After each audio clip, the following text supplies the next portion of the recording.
was standing at my parents' graveside, holding my children, when my husband leaned in and whispered I want a divorce. I thought my life was over. Until I discovered what my mother had been hiding for years. That secret became my weapon, and when he least expected it, I struck back. The rain hadn't stopped for 3 days. It drummed against the funeral home windows like 1,000 tiny fists, matching the hollow rhythm of my breaking heart. My parents lay side by side in matching mahogany caskets, their faces peaceful in a way I hadn't seen in years. Mom's cancer had taken her slowly. Dad's heart attack came 3 days later. The doctor said it was medical, but I knew better. He couldn't live without her. I stood there in my black dress, my 3 children pressed close to me, Kimberly, my 16-year-old, trying to be strong, but her mascara streaking down her cheeks. Eric, my 14-year-old son, his jaw clenched tight like his grandfather's used to get, and little Sharon, only 8, clutching her stuffed rabbit and whispering questions I couldn't answer. The funeral parlor was filled with family and friends, their voices a low murmur of condolences and shared memories, but all I could hear was the silence where my parents' laughter used to be. That's when Martin leaned close to me, my husband of 18 years, the man who had promised to love me through sickness and health, through joy and sorrow. His breath was warm against my ear as he whispered 6 words that would haunt me forever.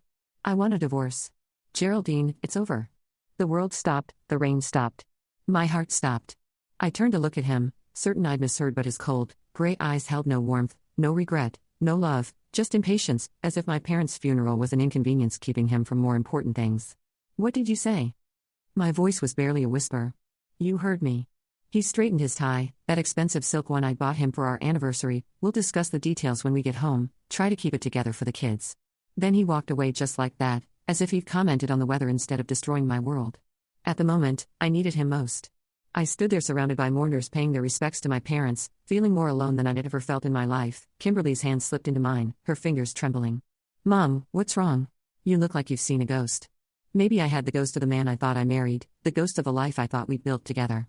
As I watched Martin shake hands with my uncle, his smile perfectly practiced, I realized something dark and cold settling into my chest, where love used to live. He had chosen the worst day of my life to betray me. He had calculated this moment knowing I'd be too devastated to fight back. But Martin had made one crucial mistake. He had forgotten who I was beneath the grieving daughter, the devoted wife, the gentle mother.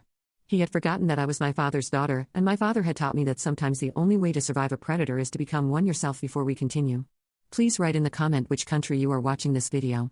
We love knowing where our global family is tuning in from, and if this is your first time on this channel, please subscribe. Your support helps us bring even more epic revenge tales of life. Enjoy listening. My name is Geraldine Matthews, though it won't be for much longer. 6 months ago, I was the kind of woman who baked cookies for school fundraisers and never missed a parent-teacher conference. I organized birthday parties and kissed scraped knees and believed that love could conquer anything if you just tried hard enough. I met Martin when I was 25, fresh out of my master's program in psychology, working at a community center in downtown Chicago. He was 32, then a rising star at Mitchell & Associates, one of the city's most prestigious law firms. He had this way of making you feel like you were the only person in the room when he looked at you, intense gray eyes that seemed to see right through to your soul.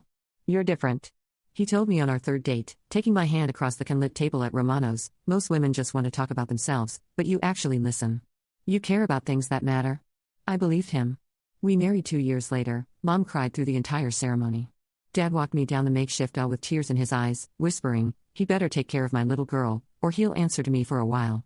Martin did take care of me. We bought our first house, a modest, 3-bedroom colonial in the suburbs. I gave up my job at the community center when Kimberly was born because Martin said it would be better for the children if I stayed home. A mother's love can't be replaced. He'd said, kissing my forehead as baby Kimberly slept in my arms.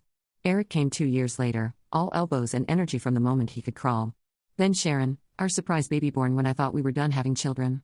Each birth brought new joy, new purpose. Martin worked longer hours to support our growing family, and I threw myself into motherhood with the same intensity I'd once reserved for my career. But somewhere along the way, something changed. It started small, comments about dinner being too salty or the house being too messy, sighs when the children were too loud. During his important phone calls, he stopped asking about my day. Stopped noticing when I changed my hair or wore something new. Geraldine, can you keep it down? Became his most common phrase. Geraldine, where did you put my Geraldine? Not now, I'm busy. I became invisible in my own home. The children felt it too, though they couldn't name it. Kimberly, my sensitive oldest, started closing her bedroom door more often. Eric threw himself into sports, anything to stay busy after school. Little Sharon began having nightmares, crawling into bed with me in the middle of the night, whispering, Daddy seems mad all the time. I told myself it was stress. Martin's job was demanding. Partnership at the firm was competitive. He was providing for us, sacrificing for our family. The least I could do was be understanding. I made excuses when he missed Kimberly's school play because of a client dinner, when he forgot Eric's championship game because of a golf meeting, when he came home at midnight having a different smell of perfume.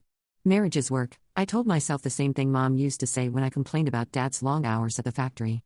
You don't give up when things get hard. But this wasn't hard. This was dying slowly, one indifference at a time. The final months before my parents' deaths were the worst. Martin had become a stranger living in our house, someone who ate our food and slept in our bed but felt nothing for the people around him. He spoke to me like I was his employee, giving orders, expecting compliance, showing no warmth or affection. When Mom got sick, he barely acknowledged it. When she went into hospice, he couldn't be bothered to visit. I'm not good with that stuff. Geraldine, you handle it. So I handled it alone.